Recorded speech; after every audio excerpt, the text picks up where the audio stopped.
नमस्कार. मी भाऊ तोरसेकर. तुम्ही बघत आहात प्रतिपक्ष.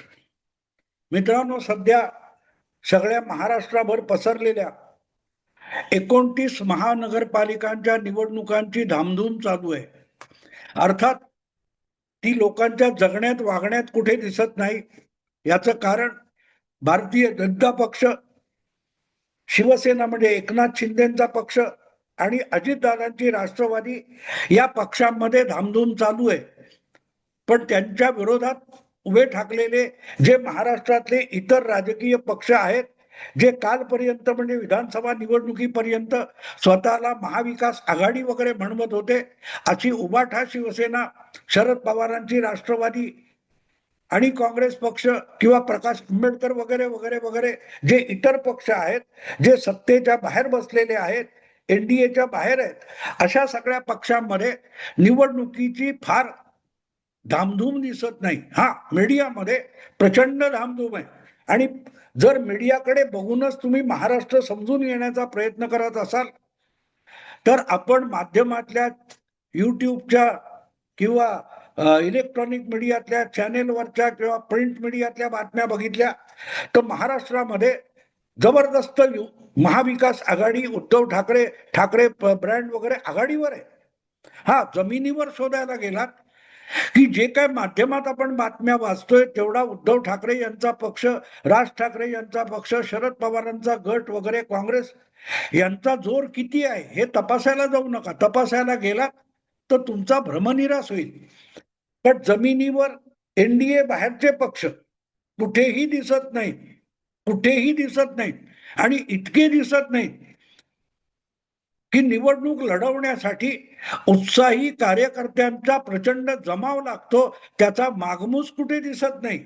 म्हणून अनेक जागी, अनेक महानगरपालिकांच्या निवडणुकांमध्ये एनडीए मधलेच पक्ष, अजितदादा, एकनाथ शिंदे, देवेंद्र फडणवीस यांचे सत्तेत एकत्र बसलेले पक्ष जे आहेत तेच एकमेकाविरुद्ध वेगवेगळ्या महापालिका क्षेत्रांमध्ये लठ्ठालठ्ठी करताना दिसत आहेत. एकमेकावर आरोप करणारे अजितदादा, देवेंद्र फडणवीस, एकनाथ शिंदे हे महाराष्ट्राच्या सत्तेत एकत्र बसलेत. पण अनेक महापालिकांमध्ये त्यांच्यावर विरोधी पक्षांकडून आरोप होत नाहीत. विधानसभेमध्ये जे विरोधी पक्ष म्हणून बसलेले आहेत, काँग्रेस, शरद पवार गट किंवा उभाठा शिवसेना, यांच्याकडून या महापालिका निवडणुकीमध्ये कुठल्याही स्वरूपाचे गंभीर आरोप जाहीर सभांमधून, प्रचार सभांमधून सत्ताधारी आघाडीवर होताना दिसत नाहीत. उलट सत्ताधारी युतीमध्ये, महायुतीमध्ये जे पक्ष आहेत तेच पक्ष वेगवेगळ्या महापालिकांमध्ये एकमेकाच्या विरुद्ध लढतायत आणि विरोधकांसाठी त्यांनी जागाच ठेवलेली नाही. आणि हीच रणनीती आहे हे मी यापूर्वी एका व्हिडिओमध्ये स्पष्टपणे सांगितलेलं आहे की महाराष्ट्रातल्या स्थानिक संस्थांच्या निवडणुका घ्यायला सत्तेत बसलेले पक्ष घाबरतात, असा घोषा दीर्घकाळ उद्धव ठाकरे, शरद पवार, सुप्रिया सुळे, संजय राऊत यांच्यासकट काँग्रेसच्या अनेक नेत्यांनी हा घोषा लावलेला होता. पण प्रत्यक्षात या निवडणुका घोषित झाल्या, त्याची प्रशासनाकडून तयारी सुरू झाली, त्यानंतर मात्र हे पक्ष इतके मरगळलेले की मतदार यादी, वोट चोरी ह्याच्यावरून मोर्चे काढणारे, तावातावात बोलणारे नंतर कुठच्या कुठे पांगले पत्ता लागला नाही. जोपर्यंत मतदार याद्या शुद्ध केल्या जात नाहीत आणि त्यातले दोष संपूर्णपणे संपवले जात नाहीत तोपर्यंत निवडणूक घेऊच देणार नाही, असं सत्याचा मोर्चा काढणारे राज ठाकरे गरजलेले होते. पण मध्यंतरी 288 नगरपालिकांच्या निवडणुका होऊन गेल्या आणि आता आणखीन 10 दिवसात किंवा 8 दिवसात महापालिकांसाठी मतदान होणार आहे. त्यामध्ये मतदार याद्या बरोबर आहेत का याचा विचारही न करता राज ठाकरेंचा पक्ष आणि उभाठा शिवसेना आणि उरलेले सगळे पक्ष हे जागा वाटपात थोडेफार उठाभाषा काढत होते. पण प्रत्यक्षात निवडणूक लढवण्याच्या दृष्टीने जे प्रत्येक आघाडीवर आपले लढवय्ये उभे करावे लागतात, उमेदवार उभे करावे लागतात, त्याच्या नावाने बोंब आहे. ऐन निवडणुकीचा अर्ज भरायचे शेवटचे दिवस असताना मुंबईतला शरद पवार गटाचा अध्यक्ष जो असतो तोच भाजपमध्ये निघून जातो. पुण्यामध्ये शरद पवार गटाचा पुणे शहर अध्यक्ष उठतो आणि काँग्रेस पक्षात निघून जातो. काँग्रेस बरोबर प्रकाश आंबेडकर यांचे बहुजन आघाडी, वंचित बहुजन आघाडी जागा वाटप करते आणि जितक्या जागा वाट्याला आल्या त्यापैकी 16 की 18 जागी वंचित बहुजन आघाडीचे उमेदवार अर्ज भरायलाच पोहोचत नाही. अनेक ठिकाणी यांचे उमेदवार हे शेवटच्या दिवशी शेवटच्या क्षणी आपला अर्ज मागे घेतात आणि भाजपसाठी शिंदे यांच्यासाठी रस्ता साफ करून देतात. हे सगळं काय आहे? याला लढणं म्हणतात? कुठच्याही युद्धभूमीवर किंवा कुठच्याही देशाच्या सीमेवर जे राखणदार उभे केलेले असतात त्यांच्या चौक्या असतात. अशा चौक्या 2-4 गोळीबार झाले आणि तोफा टाकल्या गेल्या की आपल्या चौक्या सोडून पळत सुटणारे जे असतात त्यासारखा हा प्रकार नाही का? मध्यंतरी तुम्हाला या बातम्या गेल्या 2-3 महिन्यात तुम्ही बघितलेल्या असतील की तिकडे बलुचिस्तानमध्ये पाकिस्तानच्या विरोधात प्रचंड उठाव झालेला आहे. अनेक भागामध्ये बलुचिस्तानच्या पाकिस्तानी सेना जायची हिंमत करत नाही.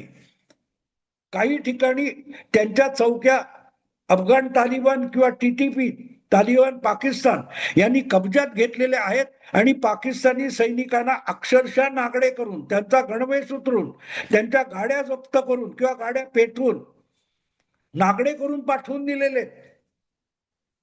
तर चौक्या सोडून आपली बॉर्डर सोडून पळणारे सैनिक जसे लढणारे नसतात तसेच शेवटच्या क्षणी अर्ज मागे घेणारे उमेदवार घेऊन कुठचीही लढाई, निवडणुकीची लढाई लढता येत नसते. आणि तीच अवस्था राज्यातल्या 29 महानगरपालिकांमध्ये दिसली.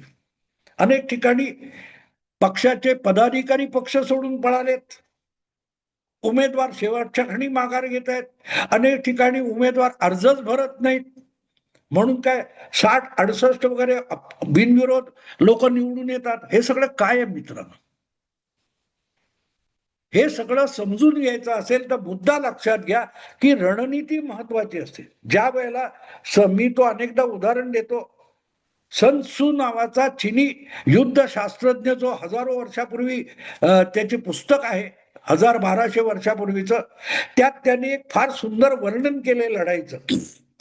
लढाई जिंकणारा जो योद्धा असतो तो आधी युद्ध जिंकतो, म्हणजे मानसिक पातळीवर युद्ध जिंकण्याची स्वतःमध्ये हमी निर्माण करतो, गॅरंटी निर्माण करतो आणि मग युद्धाच्या अंगणामध्ये उडी घेतो आखाड्यामध्ये. याच्या उलट हरणारा जो असतो तो आधी युद्धामध्ये आखाड्यामध्ये उडी घेतो आणि नंतर विचार करतो की ही लढाई मी जिंकायची कशी, आणि अल्टिमेटली तो निवडणूक हरतो. महाराष्ट्रातल्या विरोधी पक्षांकडे तुम्ही बारकाईने बघाल गेल्या 2 महिन्यामध्ये आणि आता ऐन महापालिकांच्या निवडणुकांमध्ये, तर तुम्हाला असं दिसेल की त्यांना युद्धाच्या रणांगणामध्ये आखाड्यामध्ये उतरण्याची घाई आहे. पण ती लढाई जिंकण्यासाठी काय काय डावपेच आखावे लागतील, काय काय तयारी करावी लागेल, किती सज्जता असली पाहिजे, किती लढवय्ये लागतील, त्यासाठी कुठची शस्त्रास्त्र लागतील आणि त्यासाठी कुठची व्यूहरचना करावी लागेल याची कधीही पर्वा नव्हती. या मैदानात समोर या, बघून घेतो, अमुक करतो. काय झालं पुढे? प्रत्यक्षात नगरपालिकांच्या निवडणुका झाल्या, महापालिकांच्या निवडणुका चालू आहेत आणि विरोधी पक्ष बेपत्ता आहे. याला मी भारतीय जनता पक्षाची रणनीती म्हणतो. भारतीय जनता पक्षाने गेल्या 6-8 महिन्यापासून महाराष्ट्रातल्या स्थानिक निवडणुकांची तयारी सुरू केलेली होती. भले सुप्रीम कोर्टाचा आदेश केव्हा आला वगैरे बाजूला ठेवा, पण एक गोष्ट साफ होती की आज ना उद्या या निवडणुका होणार. 2029 पर्यंत लोकसभा आणि विधानसभेच्या निवडणुका नाहीत आणि या मधल्या काळात कदाचित 6 महिन्यांनी, कदाचित 8 महिन्यांनी, कदाचित 1 वर्षांनी महापालिका, नगरपालिका, जिल्हा परिषदा, तालुका पंचायती, ग्रामपंचायती याच्या निवडणुका होणार, घेतल्या जातील. त्यासाठी आपण आत्तापासून तयारीला लागलो पाहिजे. म्हणून विधानसभा निवडणुका लागल्यापासून भारतीय जनता पक्षाने आणि त्यांच्या ठराविक टीम्स कामाला लागल्या होत्या आणि वेगवेगळ्या प्रकारे वेगवेगळ्या निवडणुकांची तयारी सुरू झाली होती. नगरपालिकांच्या निवडणुका, जिल्हा परिषद, तालुका पंचायतीच्या निवडणुका, महानगरपालिकांच्या निवडणुका, या निवडणुकांची तयारी करताना प्रत्येक ठिकाणच्या निवडणुकीचा प्रकार वेगवेगळा आहे. मुंबई सारख्या शहरामध्ये सिंगल वॉर्ड, एका वॉर्डात एकच उमेदवार, तर इतर ठिकाणी प्रभागात एका प्रभागामध्ये 4-4 उमेदवार, पॅनेलची निवडणूक, वेगळा प्रकार आहे. जिल्हा पंचायत आणि जिल्हा परिषद आणि तालुका पंचायत परत वेगळा प्रकार होतो. गट आणि गण काय असतात त्याप्रमाणे. तर तिथला बारकाईने अभ्यास करून आजवरच्या तिथल्या निवडणुकांची आकडेवारी, मतदारांच्या जाती पाती, आर्थिक स्तर, स्वतःची जमीन असलेले, भूमिहीन मजूर म्हणून काम करणारे, कुठेतरी शहरात जाऊन काम करणारे, अशा प्रकारे मतदाराचे जितके प्रकार होतात, जातीपातीपासून आर्थिक उत्पन्नापासून वेगवेगळ्या परिस्थितीत आणि सामाजिक स्तरावरचे जे मतदार आहेत यांचा सूक्ष्म अभ्यास करून त्या वॉर्डसाठी कुठे जिंकण्याची शक्यता आहे, कुठे सहजगत्या जिंकणं शक्य आहे, कुठे मेहनत घेतल्यावर जिंकता येतं, या प्रत्येक गोष्टीचा बारकाईने अभ्यास करणाऱ्या अक्षरशः डझनावारी टीम्स भाजपने गेल्या वर्षभरापासून, 6 महिन्यापासून कामाला जुंपलेल्या होत्या. त्यामध्ये त्या तुम्हाला चटकन उपलब्ध होणार नाहीत आणि पत्रकार परिषद घेऊन भाजप यातलं काही सांगणार पण नाही. पण एकेका बूथच्या बाबतीत मतदानाची परिस्थिती काय असते, आजवरचा इतिहास काय आहे, याची अतिशय सूक्ष्म पातळीवरची पाहणी आणि अभ्यास भाजपच्या वेगवेगळ्या पथकांनी केलेला आहे. आणि त्यानुसार जेव्हा नगरपालिकांच्या निवडणुका आल्या तेव्हा भाजप त्या तयारीनिशी त्या आखाड्यात उतरलेला होता. उगाच 229 नगरपालिका जिंकणं हे केवळ ईव्हीएम मुळे शक्य होतं, मतदार यादीतल्या घोळामुळे शक्य होतं, निवडणूक आयोगाशी मिली भगत आहे म्हणून शक्य होतं, यावर नाही होत. तिरुवनंतपुरम, केरळची राजधानी महापालिका जिंकली, पण त्यापेक्षाही गोव्यामध्ये उत्तर आणि दक्षिण हे 2च जिल्हे आहेत, पण त्या दोन्ही जिल्ह्यामध्ये कागदी मतपत्रिकांवर मतदान होऊन सुद्धा भारतीय जनता पक्षाने त्या दोनही जिल्हा परिषदा निर्विवादपणे जिंकल्या. अगदी ख्रिश्चन बहुल असलेल्या दक्षिण गोवा जिल्ह्यात सुद्धा भाजपला चांगलं यश मिळालं. याचं कारण ही जी सज्जता आहे, मतदार क्षेत्र किंवा वॉर्ड वाईज, प्रभाग वाईज अतिशय सूक्ष्म अभ्यास केला होता. आणि आपलं पारडं कुठे जड आहे, सहजगत्या जिंकणाऱ्या जागा, मेहनत केल्यावर जिंकलेल्या जागा आणि प्रचंड मेहनत केल्यावर जिंकण्याची शक्यता असलेल्या जागा, या जागांना प्राधान्य द्यायचं, तर त्या जागा आधी शोधाव्या लागतात. आधीच्या निवडणुकांमध्ये कुठला प्रचार केला, कुठले मुद्दे उपस्थित केले, त्यामुळे कुठल्या प्रमाणात कुठला समाज घटकावर परिणाम झाला, याचा बारकाईने अभ्यास करून पुढच्या निवडणुकीची रणनीती आखली जात असते.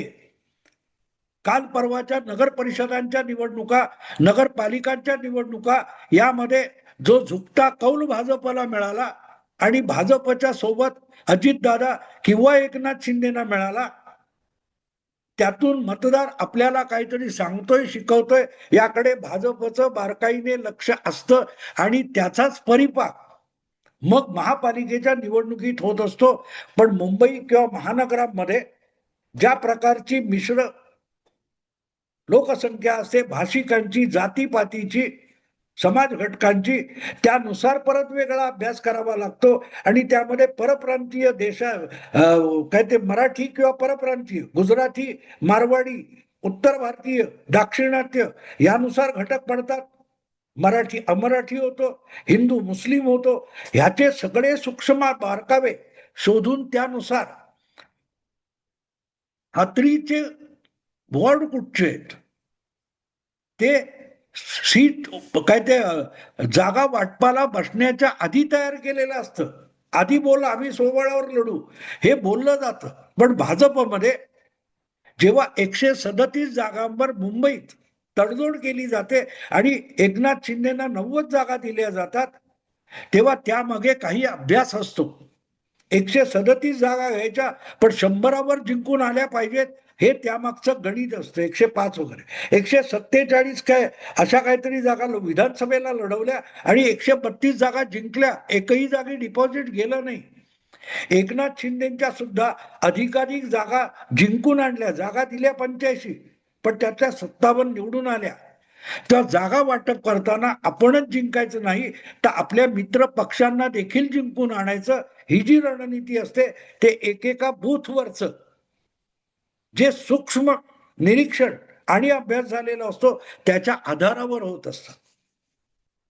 आणि म्हणून आत्ता ज्या नगरपालिका निवडणुका झाल्या आणि सध्या ज्या महापालिका निवडणुका चालू आहेत, या वरकरणी इतर सगळ्या पक्षांसाठी तेवढ्या नगरपालिका महापालिका पुरत्या निवडणुका आहेत. भाजपसाठी ते अजिबात नाही. भाजप या निवडणुका ह्या एखाद्या कॉलेजच्या प्रयोगशाळेमध्ये प्रॅक्टिकल असतं, प्रात्यक्षिक असतं. तसं प्रॅक्टिकल मध्ये जसं एक एक काय तो रसायन असतं त्याचे गुणधर्म वगैरे मांडून काहीतरी केलं जातं, तसं या सगळ्या वॉर्डमध्ये ज्या प्रकारचे अनुभव येत आहेत आणि ज्या प्रकारच्या घटना घडत आहेत त्याच्या बारीक सारीक नोंदी करून पुढच्या तालुका पंचायती आणि जिल्हा परिषद निवडणुका यासाठी काही ठोकताळे भाजपमध्ये निर्माण केले जात आहेत, ज्याकडे उरलेल्या सगळ्या पक्षांचं दुर्लक्ष आहे. उभाठा शिवसेना असो, काँग्रेस असो, शरद पवार गट असो, अगदी अजितदादा गट असो, एकनाथ शिंदे गट असो, या कोणाचंही या निवडणुकीच्या बाबतीत असं बारकाईने अभ्यास वगैरे चालतोय असं मला वाटत नाही. पण भाजपमध्ये प्रत्यक्ष निवडणुकीपासून दूर बसलेले पण निवडणुकीचा अत्यंत सूक्ष्म पातळीवर अभ्यास करणारे वेगळे गट कार्यरत असतात आणि ते नेहमी आजवरचा अनुभव, आत्ता घडणाऱ्या घटना आणि पुढच्या निवडणुकीच्या तयारीसाठी त्यातून मिळणारे सूक्ष्म इनपुट गोळा करणं याची तयारी चालू असते. आणि म्हणून भाजपचं आत्ताच्या महापालिका निवडणुकीतलं पहिलं लक्ष जे आहे ते लवकरच या नंतर येणाऱ्या तालुका पंचायती आणि जिल्हा परिषदा यांच्या निवडणुकांची सज्जता. त्यामुळे वरकरणी दिसेल अरे इकडे तिकडे जोरात सभा चालू आहे, भाजपचं छान चाललंय. नो, हे आत्ता भाजप कार्यकर्त्यांना कामाला लावलेलं आहे. पण भाजपची जी अभ्यास करणारी पथकं आहेत ती मात्र या बाबतीत दूर बसून किंवा दूर राहून प्रत्यक्ष कार्यकर्त्यांना सुगावा लागू न देता या सगळ्या निवडणुकांचा, प्रत्यक्ष घडामोडींचा बारकाईने अभ्यास करतायत, ज्याच्यावर लवकरच काही 1-1.5 महिन्यामध्ये ज्या जिल्हा परिषद आणि तालुका पंचायतीच्या निवडणुका होतील त्यासाठी रणनीतीची आखणी सुरू झालेली आहे. आणि म्हणून लढवल्या जात आहेत भाजपसाठी महापालिका निवडणुका, पण त्यात तयारी चालू आहे ती जिल्हा परिषद आणि तालुका पंचायतीच्या निवडणुकीची सज्जता चालू आहे की नाही गंमत. ही गोष्ट पत्रकार परिषद घेऊन भाजपचा प्रवक्ता नेता सांगणार नाही, कारण रणनीती ही शत्रूला कळू द्यायची नसेल तर जगजाहीर करायची नसते. भाजप तुम्हाला महापालिका निवडणुका लढवताना दिसतोय, पण भाजप मधला एक मोठा गट, एक मोठा हिस्सा, त्यातल्या काही टीम्स या निवडणुकीच्या आधारावर तालुका पंचायती जिल्हा परिषदा कशा जिंकायच्या याची संभाव्य व्यूहरचना रणनीती आखण्यामध्ये गर्क आहेत.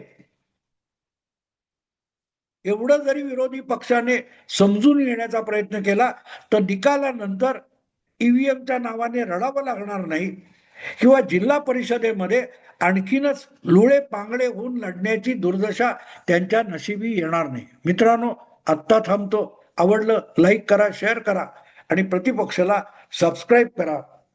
नमस्कार.